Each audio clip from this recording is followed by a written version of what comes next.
আসসালামু আলাইকুম। আর এস লাইফস্টাইলে আপনাদের সবাইকে স্বাগত জানাই। তো আজকে এই রান্নাটা আমি করব। তো সেটা হচ্ছে সোয়াবিন দিয়ে আর চিকেনের যে স্কিনটা থাকে ওইটা দিয়ে। তো আমি এটা ফার্স্ট টাইম রান্না করছি, তো দেখা যাক কেমন হয়। তো সেই জন্য আমি আগে থেকে আদা রসুন করে রেখে দিয়েছি, আর ভালো করে মাংসটাও ধুয়ে নিয়েছি, আর চিকেন যে স্কিনটা সেটাও ভালো করে ধুয়ে নিয়েছি। তো চিকেনটা আজকে আর রান্না করব না, আজকে এইটা দিয়েই আমরা ভাত খাবো। তো দেখি আমার ভাত রান্নাটাও মোটামুটি হয়ে এসছে। তো প্রথমে আমি সয়াবিনটাকে গরম পানিতে ভিজিয়ে রেখে দিয়েছিলাম। তো একটা আমি আলুও দিয়েছি মাঝারি সাইজের। তো পানি থেকে ভালো করে নিগড়ে আর পানিটা ভালো করে চিপে নিয়ে আমি সয়াবিনটাকে একটু ভেজে নিচ্ছি, নুন আর হলুদ দিয়ে ভেজে নিচ্ছি।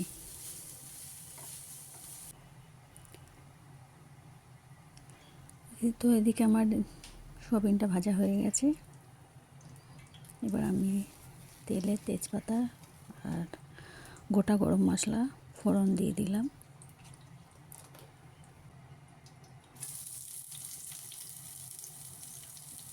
পেঁয়াজটাও দিয়ে দিলাম। তো পেঁয়াজটা আমি একটু ভেজে নিয়েছি। তো ভেজে নেওয়ার পর আদা রসুন আমি এখানে দিয়ে দিলাম। তো আদা রসুনটা দেওয়ার পর একটু ভালো করে নেড়ে চেড়ে মশলাগুলোও দিয়ে দেব। লবণ, হলুদ গুঁড়ো আর লঙ্কার গুঁড়ো।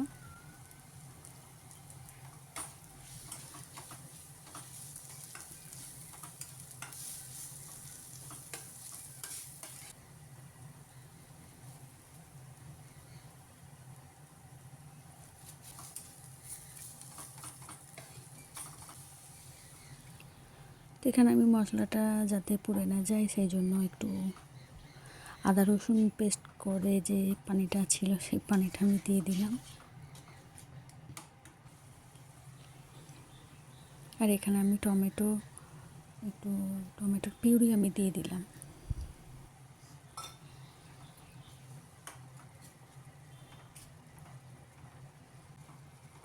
তো এটা আমার ভালো করে কষানো হয়ে গেছে। তো এরপরে আমি ওই চিকেনের স্কিনটা দিয়ে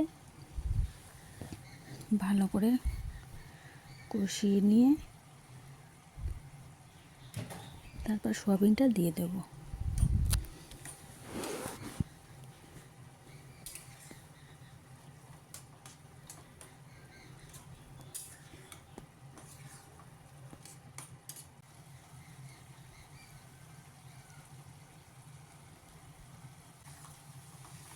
তো এটা আমি একটু ধনে গুঁড়ো অ্যাড করলাম, তখন দিতে ভুলে গেছিলাম, সেই জন্য ভাবলাম তো এখনই দিয়ে দিই।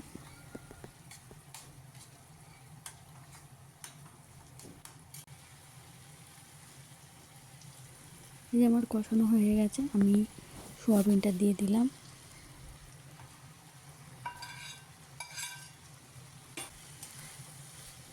দিয়ে একসঙ্গে ভালো করে কষিয়ে নেব।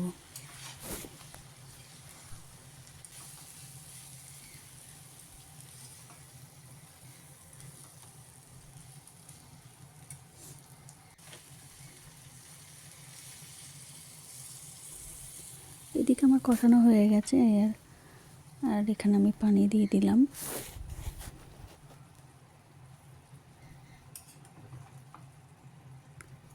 তো প্রথমবার ট্রাই করছি, ভালোই লাগবে খেতে আশা করছি। আর সত্যি ভালোই লেগেছিল, খারাপ লাগেনি।